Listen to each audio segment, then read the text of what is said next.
Hello.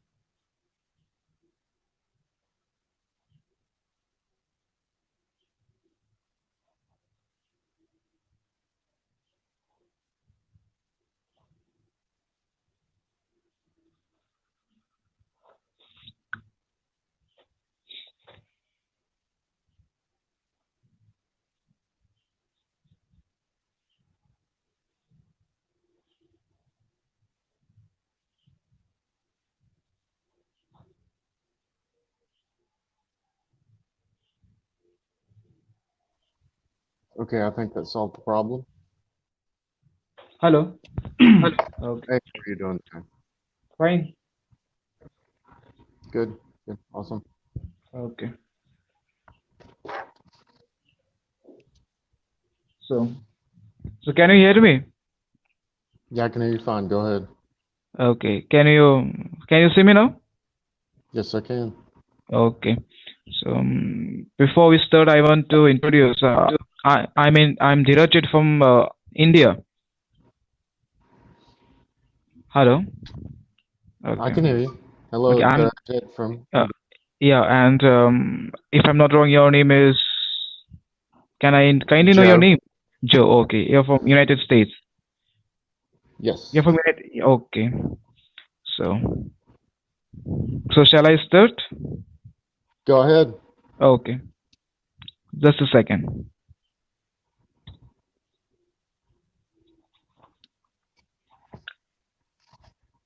Okay. So before I start, actually, I want to say one thing. You know what?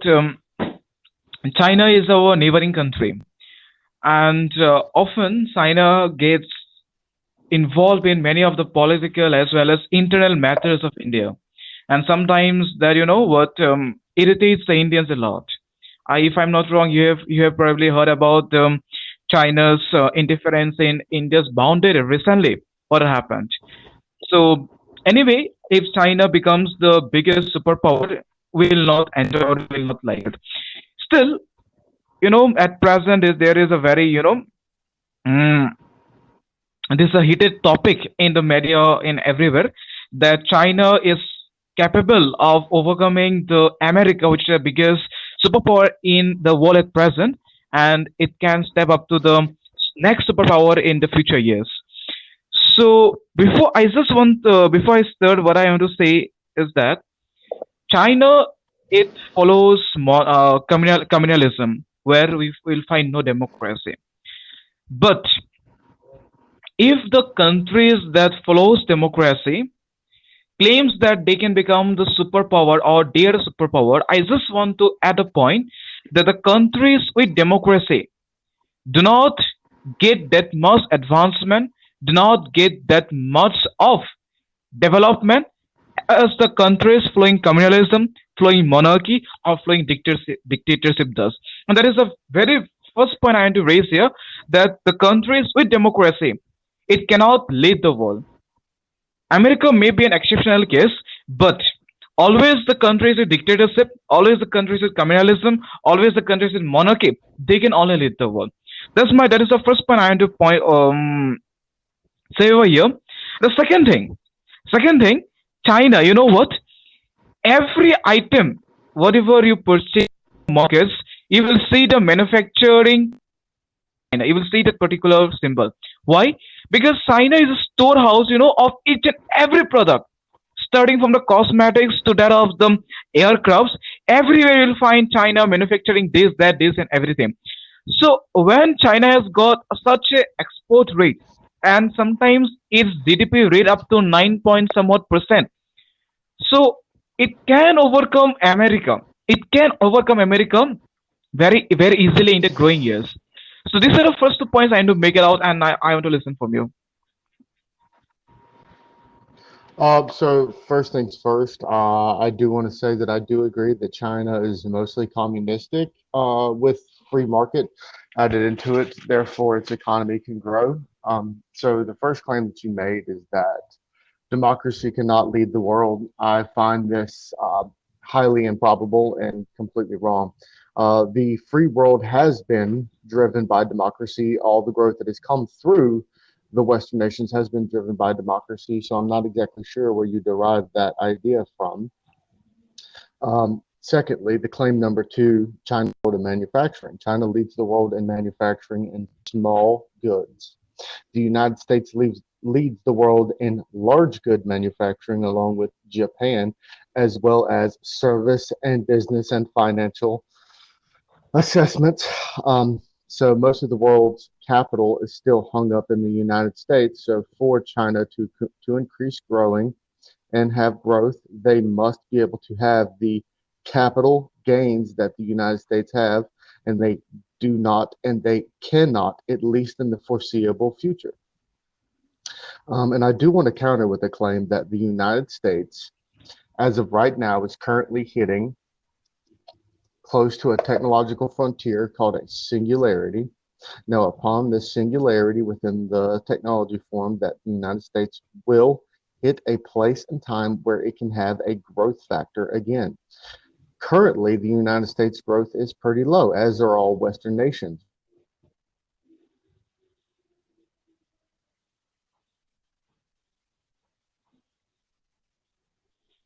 There's a connection error. I could not see him. So. Level of growth is predicated upon China and other third and second world countries to steal ideas. I wouldn't say steal in so much as being given the capital and then the human capital to create these things, but they are not of their own design. They are not of their own out the technological frontier of the United States and other Western nations. China, India, and other second and third world growth nations would not have growth at all without the Western nations. Therefore, we can see that their growth is predicated upon Western growth, specifically the United States. So you cannot overcome what gives you your growth. Okay, and here I was just surfing in the net and I just saw some article where it has been written, you know what, that China economy will not overtake America in the future 5 years, which was answered 2016 that China's economy cannot overtake America in the future 5 years. But after future 5 years, after this 5 years get passed, then obviously there is a probability of 99% for China to overcome America. You know why?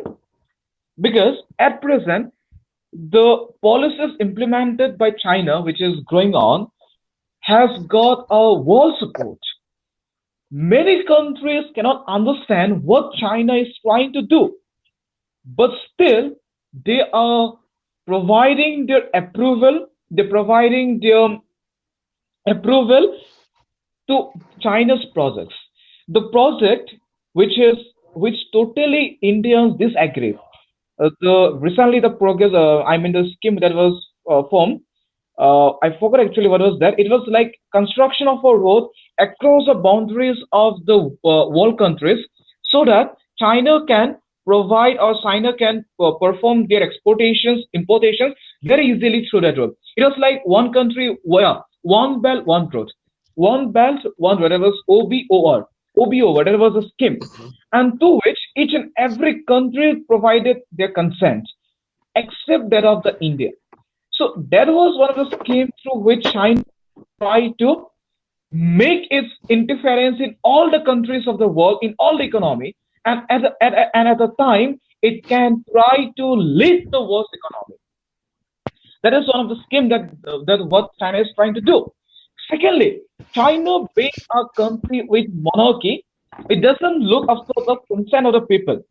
It doesn't look after the consent of the people, but it does with its own will. The government tries to do everything with their own will. So they can implement any scheme that may not benefit the people of China, but may benefit the country. So they are trying to do that. So and even they can do that because there's a monarchy over there. And third point is that China has attained support from many other countries. You can't term it as like you can term it as something which China is doing. You can term it as a political game China is playing, international political game China is playing with the countries. It may be that, or else you can term it like China claims to be very, very kind, very soft, but inside what is there in China, whatever it tries to do, behind it there is a very big political gain. There is a very big intention hidden behind it, but we cannot see that intention. So that is one of the third factor that China, through its wit, it's a very clever country. You cannot determine what China will do the next step. So through its intelligence, through its witty ambitions, China tries to do everything of its own will. So there is a lot of possibility that through various schemes it can lead the world economy and that sometimes it can overcome America. Back to you. Okay. Thank you. I think you made some very solid points. So, first thing I want to talk about is that statement that after 5 years, China will have a 99 percentile chance of overtaking the U.S. economy. Once again, I point back to the idea that China, India, and other second and third world countries, their growth is predicated upon the recycling goods from other countries that they create. So there is no growth. That's not growth, right? So that's just an increase in production and manufacturing, but that's not the same as growth. Until China becomes technologically advanced, one, then it might come to that point. Two, China still has a significant problem with poverty and malnutrition in its country. Um, and until it can bring that Pareto distribution of starving up, then they're still going to have significant problems with their IQ, openness, and things of that nature that correlates with inventing and creating new ideas. Next, if the United States or other countries stop creating things, then the China has no ability to recycle these things that are being created, thus selling them on the market. So their growth is predicated upon the other countries. Now, next I want to talk about is communism. You said that communism does good, does well for the country, but not well for the people. Now that I agree, but again, let's go back to what growth and what becoming a power would be. I find it odd to say that you can be a malevolent power. I don't think that that's the way the world works. I think power is signified for those that are good and that do good actions. And I think for the most part, the United States, though not perfect, tries to implement as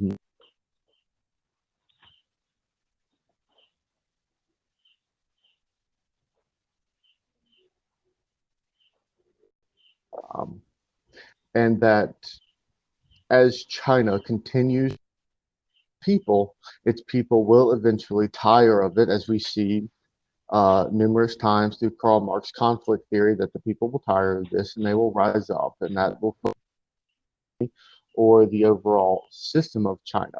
It may not be now, it may be years down the road, but we do see currently a lot of agitation and aggression within China versus its own governmental influence, and that may or may not destabilize itself. And I guess you could say the same claim for the United States, but the United States is a significantly older country. If you take China as the Maoist from on, right? Then, and we've gone through already a major civil war and numerous civil rights, and we have positive and negative rights to citizens versus China, so we're less likely to go through something like that. Hmm. And then the next part you talk about is support from other countries. Yes, other countries support China in some things. Most countries still support the United States, despite what the rhetoric behind what their politicians may say. For instance, Syria. Everybody thought the United States was going to go into Syria blind, but we did have a coalition of other Western nations, such as France and the United Kingdom, and we do see Europe growing a large right wing base, specifically Poland, France, UK, Germany's growing more right wing. And we see that as these countries grow more and more right wing, they will want to more often than not deal with other right wing up to liberal democracies more so than they will deal with communistic and other fascistic dictator regimes. So again, I don't think that China's growth and support will be held in the long run if the current trend continues to grow. And the last thing I want to say is, again, I want to point back to the United States. The United States is still growing at a much faster pace than was expected of it. The United States in 2010 was expected to have Japanese level growth for the next 20 years, much like Japan, because of our aging population. What what we found out is that even if our aging population moves on to Social Security, we still had a large influx of young people. For instance, the millennials, which is the second biggest generation, and then Gen Z, which is moving into it now. This influx of individuals has raised our social capital and raised our human capital and raised our bank capital. That is what is the driver of growth. Our savings rate is less than that of China, but only marginally if we talk about how savings is moved in and how savings is then turned into capital. Even if China has a higher savings rate, it cannot manipulate that money as easily as the United States into capital for growth. So Hmm. until China meets these three criteria, becomes technologically advanced, has a financial system as strong as the United States that allows it to turn savings into capital very quickly, and three, until it can support its people, then it will not outgrow the United States due to the several factors that I stated earlier. Okay, you know what? Whatever your point you made regarding the that China always depends upon recycling of products that has been sent by other countries. I don't think that. Okay, I don't know exactly what is going on in China. How does it manufacture products? But I don't think that it only depends upon recycling of products. Because you know why? I don't know how much of the imported items come from America, but there's a very, very less proportion, in very less proportion, we get imported items from America. Mainly we get of these vehicles, cars and all, but the common uses, the words we use in our day-to-day life that we get from China. And I really disagree with this point that China always depends upon recycling of products. No, if you try to very clearly analyze the particular manufacturing technique of China, you will find that recently many of the new bullet trains, yeah, as well as many of the aircrafts have been done in China. What I think is that in China there is a manufacturing of new products as well as they always try to give importance of innovation. Even America does that, but China also tries to provide a lot of importance to innovation and modern manufacturing of goods. I think innovation is very essential, which China does, and if I try to seek a report which states that China is set to overtake the US economy by 2030. Okay, by 2030, China can overtake US economy. And through there is a workup which I can view in my tab. It has been showing that the China's GDP growth will overcome or will cross or will strike or will hit or will amalgamate America's economy by 2000 to the 2032. So it states that there's various reports from various agencies which states that China will be able to overcome America's GDP by 2032, which states the important thing over here is that there is a question regarding the military might, whether it's possible or not. Yeah, even I think that China can overcome the US military forces. You know why? Because at present, China is the largest. Can you hear me?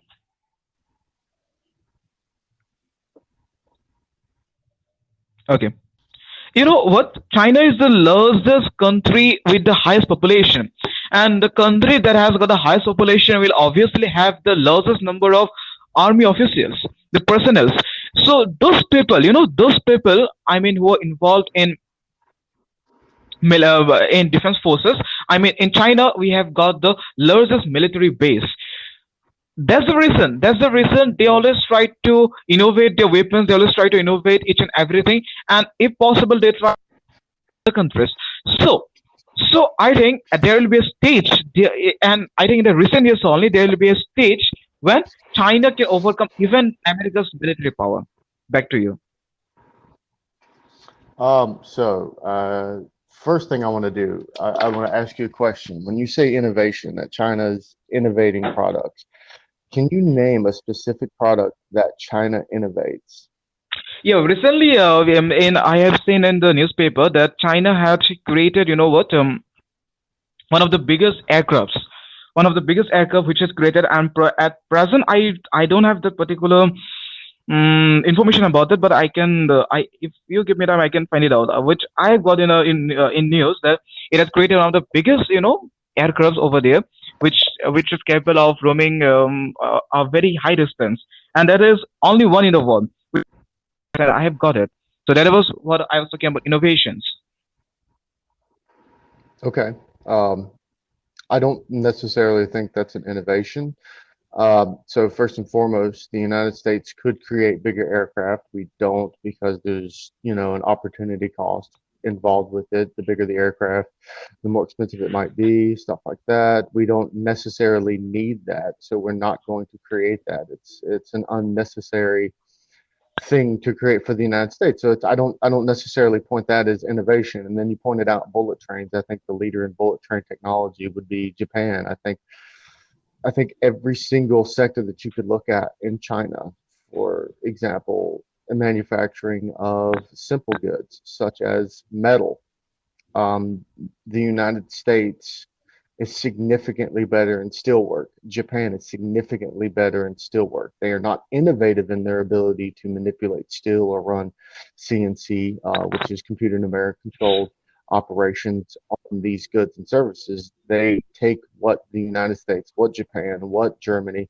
has done and apply it in mass. That way they can manufacture it and push it out. But that doesn't mean that they're innovating anything because most of what they do is create products made by Americans, made by Germans, made by Japanese, and produce them. But that is not the same as innovating, and even minor changes are still not innovation.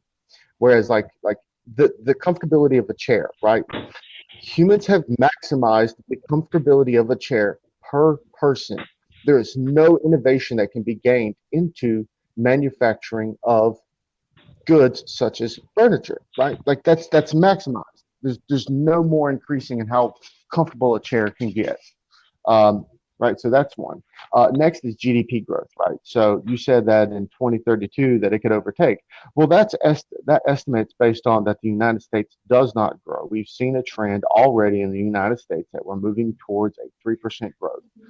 And China is moving away from a 9% growth. I think their last growth year was 6%, and it's going to continue to decline until they move into a next technological frontier. So we could say that even if it tried to equilibrate, if the United States continues its 3% path and then China moves to a more likely 3 to 5% path over the next 10 years, then they will not overtake the United States. Mathematically, that's an impossibility. And last, I do want to point out that the military power, you said that China has the largest base. That may be true. The United States' military powers, specifically more neutral points, right? Let's take our Navy, for instance. The Chinese Navy will not come close to the United States within the next 30 years. China has one aircraft carrier that is half the size of our smallest aircraft carrier. We have 13. 12 of them are nuclear powered aircraft carriers. We have numerous battleships versus their few. They may have a larger ground army, but that larger ground army does not have the same technology that the United States has. For instance, artillery. The United States still has a significant and better part of artillery. Same with close air support, which is uh, fighter jets. And the same can be said for helicopters, because the China does have better helicopters, but those helicopters are not as good as, let's say, the A-10. And when it comes to a strict ground war, the technology of the soldier, the individual soldier in the United States, is far superior to that of the Chinese. I mean, the average U.S. American infantry soldier has night vision, M4 fully automatic. Uh, they carry around 210 rounds of 5.56 by 4.5. This is a significantly better round than the 7.62 by 3.9 that China uses. They have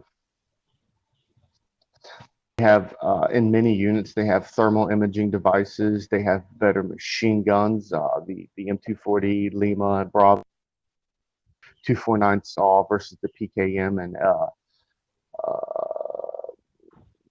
and the other one I can't really think of it off the top of my head. But these are much better machines. Mm.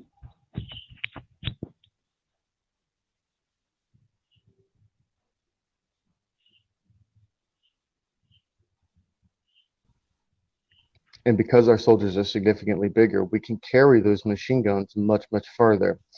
Um, which means it would make more sense for us to have bigger, heavier, stronger machine guns, as well as more armor, like level 3 and level 4, because our size allows us to carry things much farther with less endurance risk. So again, and I want to point back to the United States, what the United States has done. The United States still has the leading financial system in the world. This allows the United States to take our small marginal savings and move it right into capital. And it allows us already with the system that we have to continue breaking past technological frontiers because we have the most advanced universities in the world. For instance, of the top 100 universities in the world, the Ivy League lands in the top 15. Of the 13 Ivy League, 15 those 13 land in the top 15 in the world, right? And then you've got the Southern Ivy Leagues, Vanderbilt, Duke, etc. Those also round out the top 20. So there's no reason to say that China can keep pace with the United States when it comes to growth, because long-term growth means that you have to have a long-term set of actions leading to growth. And they do not have the education, they do not have the nutrition, they do not have a market of free ideas that allows them to express themselves, that allows them to move into entrepreneurship, that allows them into moving into technological breaking fields.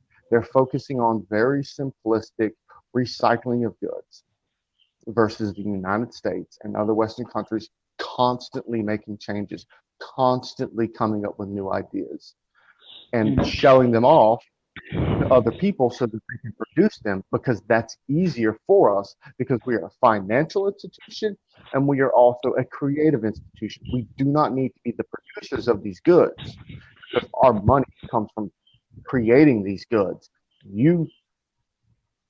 China would be the one to produce them and give them back to us. So the exchange of import to export ratio is really a moot point at this juncture. But I'd like to hear your Yeah. words on that. Actually, I really agree whatever you said. I really liked it, but uh, I just want to say one thing that China has been capable of overtaking Japan's economy. So when it can overtake a country like Japan, where there is a lot of human resource, so there is a lot of possibility for even America. And from an article, I want to cite some points that was answered in 26 December by Renat Abed, uh, Abed the Qadir, who was born in Xinjiang. Almost granted that eventually China will catch up to the US in normal GDP, which and China has even surpassed US in PPP.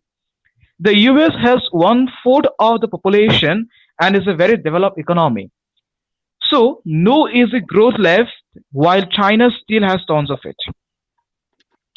Just for some perspective, if China has 1 by 4 of the GDP per capita the US has, it has the same size GDP as the US. It is already 1 by 7 and the gap should probably close by 2025 or 2030 or so. It is doubtful. It's doubtful that China will catch up to the Western European or American standards of living. Just for some perspective, Japan has a good 50-year head start of modernization and still haven't caught up to the US GDP per capita. But China, after overtaking Japan, has a lot of possibility to overtake US in the recent years. So that was one of the statement made by one of the persons who was born in China, and I think he is something specialized in economic field.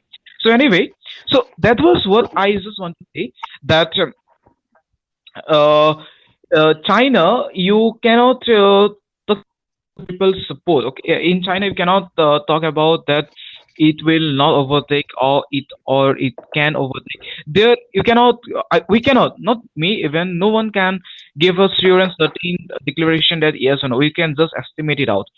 But from the point of view as a from the point of view that after critically analyzing each and everything, if we just go on trying to check the China's performances, China's schemes to develop its economy, if you try to see what type of schemes, what type of development it has made in the current years, it is really very shocking. It is very amazing to see China's growth.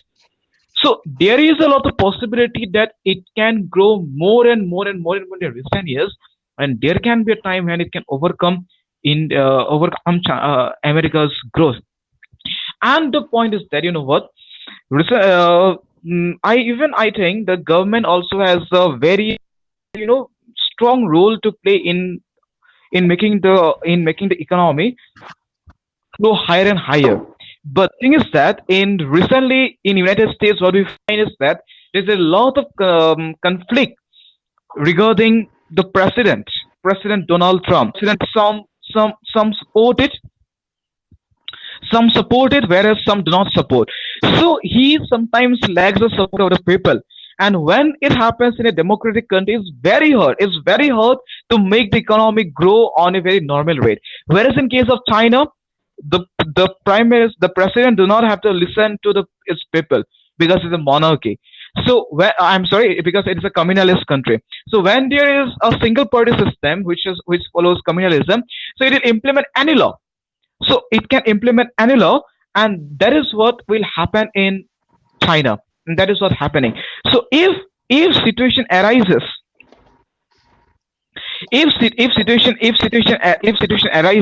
China can take any decision at any point and can overcome US. And regarding the military might, yeah, I do I do agree that America has got various industries which manufacture weapons. It do not have to import. It do not have to import it from other countries, whereas China at times it does. But there is also something related to what we call as the what we call what we call as to the uh, type of pre-plans or type of preparations a country makes in its military power. China today, it has got the support of many countries, which I stated before also, from many countries through one way or the other. Whereas America, I'm sorry to say, but America tries to interfere in each and everything on the world basis, on the international thing. I just want to claim here that China, it depends upon its own. China, it depends upon its own, whereas America depends upon the international relationship. America pokes its nose to each and every topic, to each and everything. It tries to interfere in each and every international matter, whereas China doesn't. So that is also a factor. If one day America doesn't enjoy support of many of the countries, if it gets isolated, no, then obviously America will come down. Whereas at the time China will flow up. So it is very essential that for America to stay below one position and not to interfere in others' matter, which it does. That can also a factor why China can overtake America. Back to you. Okay, so first, you said that China's growth is a shocker. I actually don't believe that at all. I think any decent economist in the 1980s, 70s, 80s, and 90s would have seen the growth of China as a very normal setting. Early United States, when we were the leader of the Industrial Revolution along with UK, saw anywhere from 5 to 10% growth. yearly. We call that the Gilded Age. And then we've seen steady 3 to 5% growth since then up until the 2008 recession. I think that steady pace and being a technologically advanced country is more impressive and more of a shocker when we look at other countries such as Germany, such as Japan. America's ability to continue growth despite being the most advanced country is a better indicator of how the United States' economy works versus China, where it's being flooded by capital from the rest of the world. So I don't think that that's a shocker by any stretch of the imagination. In fact, I think the growth that China has has actually kind of been undershot for what it should have done. If it was a little bit less communistic and more democratic, I think it would have even better growth and it would have a better standard of living, but it does not, which also leads me to believe that it will not overtake the United States. Next, I do want to talk about something real quick about people talking about the United States growth rate. One of the leading economists that promote this idea is a guy named Dr. Tyler Cowen at George Mason University. Um, and I'm a big fan of Clemson University. It's called Little Chicago for a reason. But they have an economist there named Dr. Tamura, who's probably the leading growth economist in the world. They had a debate on China versus the US, and Dr. Tamura pointed out to him and other economists that feel that the United States growth rate is not doing well are sadly mistaken. They are not looking at growth in any significant way. They're trying to point to the purchasing power index. They're trying to point to the production capacity index. What they're not doing is looking at growth. They're trying to point out that there's less entrepreneurship in the United States. But that's not to say that entrepreneurship in the world isn't going down. But that doesn't mean that the technological frontier that the United States is constantly banging on is moving and changing. We are the quickest to singularities every time. We're still the quickest to singularity for the technological frontier. We're still the moment and creator of and exporting the United States as a good, as well as democracy.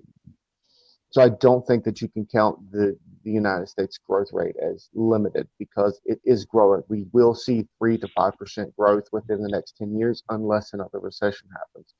But if the United States has a recession, most likely China will too. Next, we talk about growth because, go ahead, if you got a question to ask. Okay. No, actually, not a question. You know what? There's, I think, normally people claim that China being the largest nation with a lot of people, largest population, so probably its development, its economic growth may get stagnated. But at present, China is taking various concern to make this population reduce because it has now Yeah, followed one child policy. So it has followed one child policy due to which the population will get reduced, which may enhance China's money making power. That is one of the point. And moreover, when we talk about China's growth, it makes that China can make more and more of money, and the more they make, the less competitive they will become on global market. And when they become less competitive, and when they become less competitive in global market, it is very evident that it can at a time it can overcome even the leading superpowers of the world. And one important factor is that nobody knows what is China's next step. Nobody knows where China will invest. Nobody knows why the Chinese invest in monitoring and policing its own population. But oppressive regimes are far more expensive to maintain in that manner than liberal societies like the US and Canada. In the US, we spend about 75 billion per year on police activities, including prisons. This may seem a lot, but it's about 0.5 of our economy. The economist estimated that one out of 100 Chinese citizens are involved in policing activities in China, and the number is growing. A number is growing. With the rise of Chinese middle class, will come a clamor for more freedom. This will force the Chinese government to spend more, even more on policing its people. It's not improbable to see Beijing spending the same as it does on its military on policing activities. So it states that China will try to implement more and more of money on the police activities, and it can even make the military base, military power more strengthened. It can make it more powerful because, so to say, it has got a large population and two defensive nations. It always focuses that it defends it because there are many countries which are against the China. There are many countries who always try to overtake China, and it has got many enemies in its own neighbor, out of which I can term as India. So over there, it has got to secure its boundary, and when it has to defend its boundary, it will require to implement more and more power, more and more money policing activities, that is on defense forces. So it may even enhance the military growth. Back to you. Uh, okay, yeah. So this is the last bit that I'm going to say. So first of all, I just want to point back to some of the things that we talked about. That one, that your first claim that democracy cannot lead the world, I find that highly improbable. The leaders of the world have always been free. Well, not always. For the past 1,000 years or so, have been. The more freer your country, the better your countrymen are, the more power you have. Next, I do want to point out that we talked about manufacturing in China. The United States' manufacturing and production index is as high as China. We just don't produce the same goods. We produce larger capital intensive goods versus China, which spins out a bunch of small goods that the United States and other Western nations created. Um, and then third, that their growth is tied to our economy, whether it's monetary policy, whether it's technology, or whether it's China's growth in its ability to recycle goods. And that the support that China gets is less than that of the United States, because the United States still has the support of the Western nations, which are still the single biggest powers in the world. The combination of the EU and the United States makes up over half of the world's GDP, to include China and Russia. And at the end of the day, if push came to shove, Russia would back the United States before it backed China. Um, and that the United States growth comes from its ability to create ideas, new items, new products, and innovate, whereas China is to recycle, grab, steal. A lot of their tactics are very underhanded in the international market, and that the United States growth is still somewhere between 3 to 5%, especially at this moment, and that China's growth is slowing down while the United States growth is accelerating. And the last thing I want to say is that we talked a lot about the United States interfering in other countries, and I really didn't talk about this. But the United States interferes in countries because we are the largest military, because we have the most power. We are morally culpable for bad things that happen. The China does not have that moral culpability. China does not have the ability to do that. Even if it wanted to, it just can't. And that goes to show you the significant difference between the support that the United States gives and receives versus China in the world domain. Even if China maybe somehow overpassed the United States economically, they would be significantly less on the world stage, whether it be from a financial institution, whether it be from a military institution, or whether it be from the, the complete political bargaining table. The United States is and will be, for the foreseeable future, the Okay. leader. Mm. Yeah, actually, you know what? I was just want to end up saying one thing in the debate today, that China is a very selfish country. So to fulfill its desires, it can go beyond any level. So it's a very selfish country. So that's what I want to say. And you know what? It's very hard to determine who can lead the wall in the future ages. But I just want one thing. I just want to say one thing over here. Whoever may lead, it doesn't matter. But the leading economy or the leading country who does it shall not try to interfere in all the other matters. It must be a country that tries to maintain coded relationship, coded international relationship with everyone. That's what. And thank you very much for accompanying me in the debate. All right, Thank thank you. you. You have a great day. Okay, thank you. We shall try once more. Okay. Thank you. Bye.